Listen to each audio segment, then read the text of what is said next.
Hey everyone, Jeff here from Films at Home, and today we're not talking physical media, we're talking theatrical movies, and I'm going to give you my thoughts on the latest from Christopher Nolan, Oppenheimer.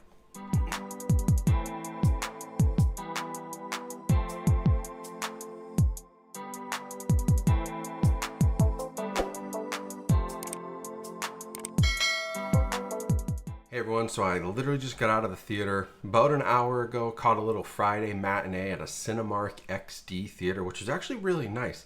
I've done some Dolby theaters and stuff. The XD, it's a nice IMAX experience. Didn't get to see it in 70mm or anything, but had to be quick. Got the kids, had to get a babysitter, in and out, and that was the closest to me was Cinemark XD. Pretty good experience, but I just got out of the theater and I wanted to share with you my thoughts on the movie because a lot of people are asking for them. To start off, you sort of have to understand where the 3 hours goes because it's a very, very long movie. And the movie really tells two different stories, and they break it down right at the beginning, and it's almost kind of innocuous. Like, they don't really show it, but they go like, one fission, two fusion, and you're like, oh, okay, there's two separate stories. All the scenes in color, that's Cillian Murphy, that's Emily Blunt, that's Robert Oppenheimer's story. It's his education, it's the Manhattan Project, all the way up through the testing of the first atomic bomb, the Trinity test. And then there's all the black and white scenes, which is Louis Strauss, who's played by Robert Downey Jr. And he's sort of in a hearing, a congressional hearing, trying to get confirmed for a cabinet seat. And you're wondering sort of what the connection is at first, but you understand that he's been a council member of the Atomic Energy Commission and he had a relationship with Oppenheimer. But it's not immediately clear like where those two connect. So after the first 2 hours, which is pretty heavy on the Oppenheimer side of things and his story, you get to the atomic bomb testing, and then I was sort of like, okay, there's an hour left, where do you go from here? And that's where the movie turns from like a biopic and this really interesting scientific story about creating the atomic bomb and the political, drama behind that and the war. And then it shifts into not necessarily like a courtroom thriller because it's not a courtroom, but basically two different hearings. There's Oppenheimer's kind of private hearing for security clearance where he's getting grilled on communism ties and past skeletons in his closet, and all these people who you've met over the last 2 hours are coming in to testify for him and give statements. And then there's Robert Downey Jr. and Louis Strauss and his Senate congressional hearing. And then you start to sort of connect the dots and everything comes together at the end. And it's really cool because you get this awesome scientific biopic for the first 2 hours, which is incredibly well done. And then the last hour is this awesome political thriller. And if you're at all interested in history and United States history and politics, and especially maybe that 40s, 50s time period, you're going to love this one. So really the 3 hours kind of flies by because it's really like a 2 hour movie with a 1 hour epilogue almost. And so you kind of get your 2 hours and it doesn't drag. It moves really fast, and then you get shifted into, this 1950s time period, years after the bomb. And you get this sort of different movie and the tone shifts and everything shifts. So you don't feel bored at all. It really moves pretty fast paced. And I felt like 3 hours really flew by, which I can't say for every 3 hour movie. Now, seeing it in Cinemark XD where I saw it, it was an extremely loud movie. A ton of bass. When this one comes out for home theaters, you're going to need like 10 subwoofers to recreate what they were able to do in theaters. It shook the whole theater. There's a ton of awesome moments like that. And the visuals, of course, are gorgeous. Like, Christopher Nolan knows how to shoot a movie. The cinematography is amazing. That 70mm that he shot on just looks fantastic. And I did see it on a big screen, not 70mm, but a big, IMAX screen. Cinemark XD is as close as I could get to that. But just looked fantastic. So great technical merits. And then the performances, like people are already talking about Cillian Murphy, Best Actor. I think that's a no-brainer. Robert Downey Jr., Best Supporting Actor. It's probably also a no-brainer. Best Supporting Actress, Emily Blunt. She had some scenes in there. She gave some looks that I've only ever seen for my grandmother. And those looks, I knew what those looks meant. And I was like, oh, she was definitely a woman of that time period. She nailed that.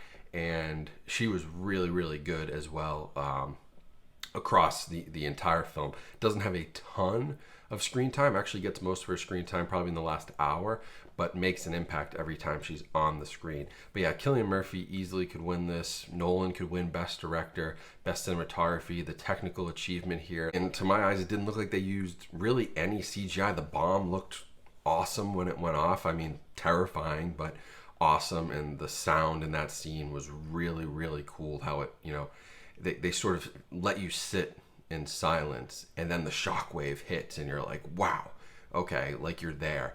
But so many great actors. I mean, Rami Malek's in this, an Academy Award winner, who's in it for like 10 minutes, but has a great monologue. Jack Quaid from The Boys is in it. I saw Josh Peck, Josh Hartnett. He's awesome. Florence Pugh's in this. She was great. I mean, so many. I mean, I could go on and on and on. Matt Damon was really good. Casey Affleck has this little, cameo moment, which was a really great, chilling, terrifying moment. I mean, it's like everybody who's anybody wanted to be in this movie, and you can tell that, even if the part was just this small, they gave it their all, and that really just speaks to how great Christopher Nolan is and the kind of support that he gets and the energy he gets out of the actors and actresses. But it was really, really well done. So I don't think the movie's going to be like for everyone. If you were expecting like a horror movie, which some people were talking like this is going to be really scary and they're going to show Hiroshima and all the horrors there, it's not that. It's a biopic. It's a political thriller. It's a drama. I mean, it has some very intense moments, even when you know what's going to happen. Like, we obviously know that the bomb test was successful and the bomb was successful.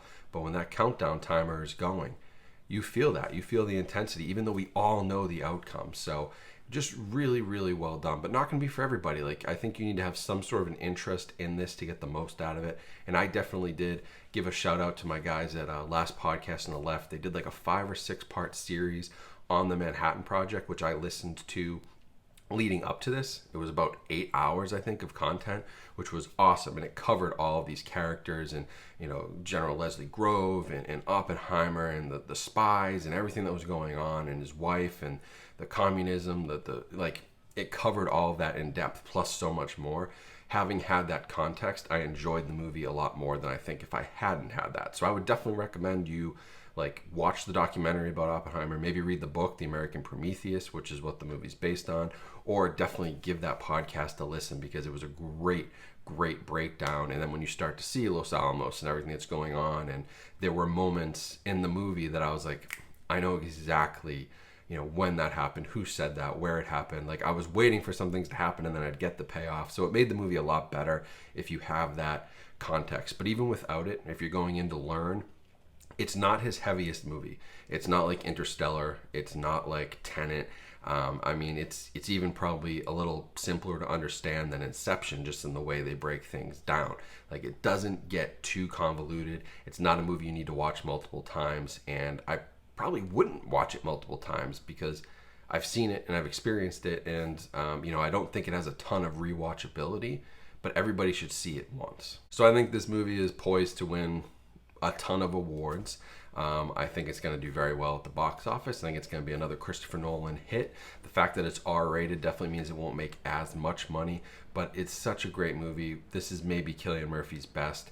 I don't know if it's Christopher Nolan's best because he has such a great filmography, but it's up there. It's an amazing achievement. It's the type of movie that I haven't seen come along for a very, very long time. And I just really, really enjoyed it, but don't know that I'd be going back to watch it again because it's kind of heavy. So I'd recommend it, and I'd highly, highly recommend you do some of that research. Read the book, listen to the podcast, watch the documentary, do something beforehand. You're going to get so much more out of it. You're going to know those characters, and it's going to feel really connected. It would be like, going to watch the Avengers movie without having seen the first couple of Marvel Phase 1. Like, I think you need some of that background to truly enjoy the movie, but you can enjoy it without it. So that'd be my recommendation. And yeah, check it out on the largest screen you can. The audio is off the charts. It's going to shake the whole theater. I honestly wasn't sure if they were going to blow a speaker in my theater, and seeing it on the big screen, the way he shot this movie, it's fantastic. And it's not like it has so many epic moments. It just feels epic in scale, even though a lot of what's happening is happening in laboratories, in classrooms. It just feels larger than that. So I loved it, and I think you guys will really enjoy it too. So thanks for listening to my rant and review on this, and hopefully that helps you guys make a decision on whether or not to see it, but I'd highly recommend it. And if you want to go check it out, definitely find like an IMAX or an AMC Dolby Theater. Cinemark XD for me was a great experience, so any of those are going to be the place to go. But appreciate you all watching here. If you want more videos like this, make sure you're subscribed and like this video so others will see it. Of course, I usually do physical media stuff, but I just love movies. So as I can get to see more movies, I hopefully will do more content talking about movies. So thank you all for your support here. And if you do want to follow me on social media, those links will be in the description. If you're on a TV, you can click the QR code right here, and that'll take you to all of my links. Just scan it with your phone camera, and you'll be good to go. But anyways, thank you all for watching. Have a great rest of your day. Stay safe, stay healthy out there, and I'll talk to you soon.